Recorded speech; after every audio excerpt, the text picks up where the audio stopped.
Have a wonderful day everyone and welcome back to my channel, Dr. Lorna's Diary. Malamang nakita nyo na yung mga shorts video na pinost ko when we visited the place, Bali, Indonesia. Ngayon naman, I will share yung mga tips and experiences when I visited the place. First and foremost, bago kami mamasyal sa isang lugar, lalo na out of the country, matagal na namin itong pinagpaplanuhan. Almost 1 year kami nagpaplano ng mga ito. Kasama sa plano, ang ticket, hotel, at ang imong daily tour. So sa ticket, always check the airline's price. Kasi may mga araw na mas mababa ang presyo, especially during holidays and nighttime ka mag-book. When it comes sa hotel naman, depende yon sa inyong preference, kung ilan kayo at kung ang place na gusto nyo is near the shore ba siya or near the city itself. Next is ang daily activities ninyo. It is best to watch some travel vlogs about the place before you go. At least you have an idea what to expect. So ngayon, isi-share ko yung experience ko dito sa Limpuyang Temple. Since sa main city kami nagstay, it took us 3 hours to reach the place. So nag-start ang tour namin 7 a.m.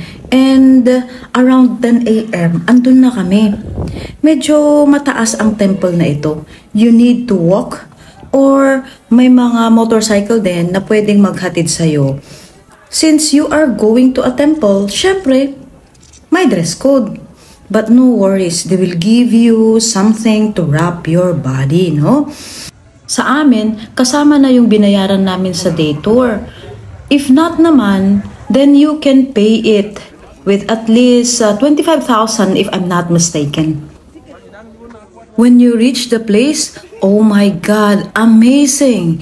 The temple is really stored. It's an old one, if I'm not mistaken. Ang mga rocks na makikita nyo, gaya ng makikita nyo dito sa video na to, tsaka yung pinakita ko na dun sa mga shorts video, grabe talaga, very clean, and talagang inaayos siya at nililinisan, no?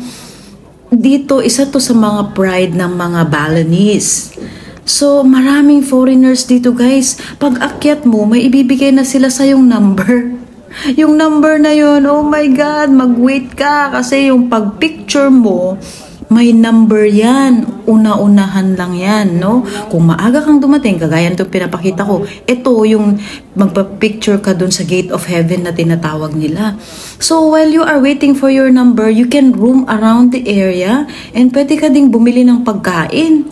Ito, ginagawa ko, nagwa-walk-walk ako sa taas. Alam mo yan, hindi yan basta-basta. May number yan. Kasi syempre, kung magpa-picture ka dyan, gusto mo, ikaw lang. Ganon din yung mga iba. So, una-unahan po yan. Give and take lang. After me, may mga susunod na naman. Ganyan din ang gagawin nila. So, it's really very interesting to know the cultures of the Balinese. Their religion is Hindu or Hinduism. This Limpuyang Temple is also known as Pura Limpuyang Luhur. It is one of Bali's oldest and most revered temples, no? And then to reach the main temple na ito, gaya ng sinabi ko, mataas siya, no? Sabi nila, approximately 1,700 steps daw bago kami nakarating dito, no? The temple is also believed to predate the majority of Hindu temples on the island.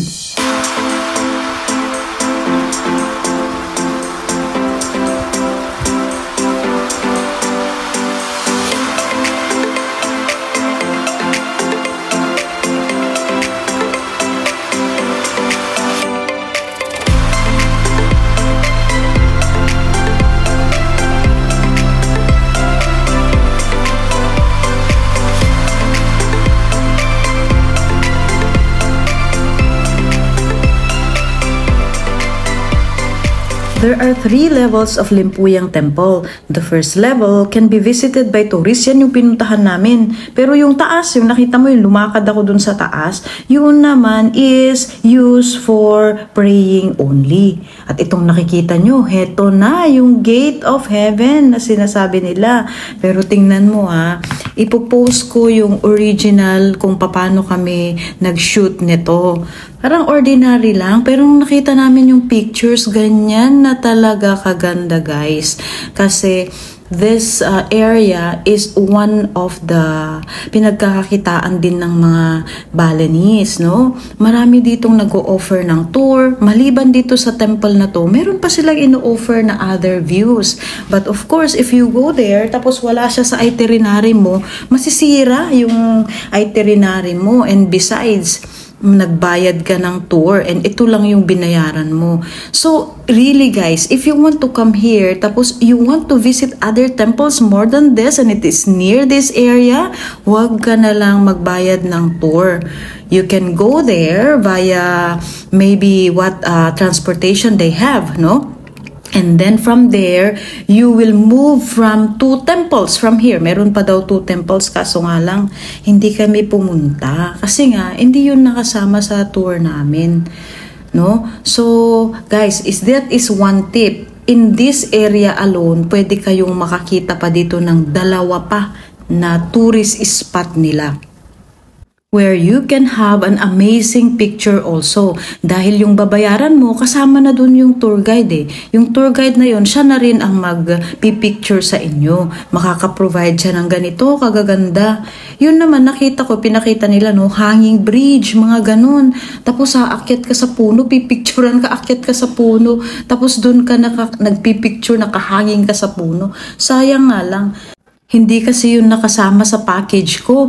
Kaya syempre, sayang yung oras. So guys ha, that is a reminder. If you want na pupunta kayo dito sa area na to, one day na kayo dito.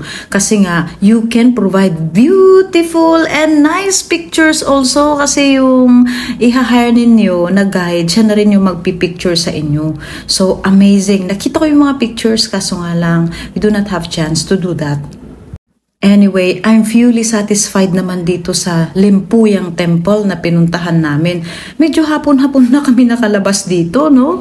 Kasi ang dami, queuing talaga yung magpapapicture dito. And 100 plus na yung number namin. So, we have to wait. While waiting, dyan sa labas ng temple na to, marami ka namang pwedeng gawin. Kumain ka ng kanilang mga specialty, ganyan. And then, para din dito sa atin, no? Ordinary areas na makakasalamuhan mo yung iba't ibang tao, no? Para rin lang talagang mga Pinoy yung mga tao dun. The same as sa atin. And then, ano din sila, hospitable din sila. Kagaya din sa ating mga Pinoy. We are known to be like that.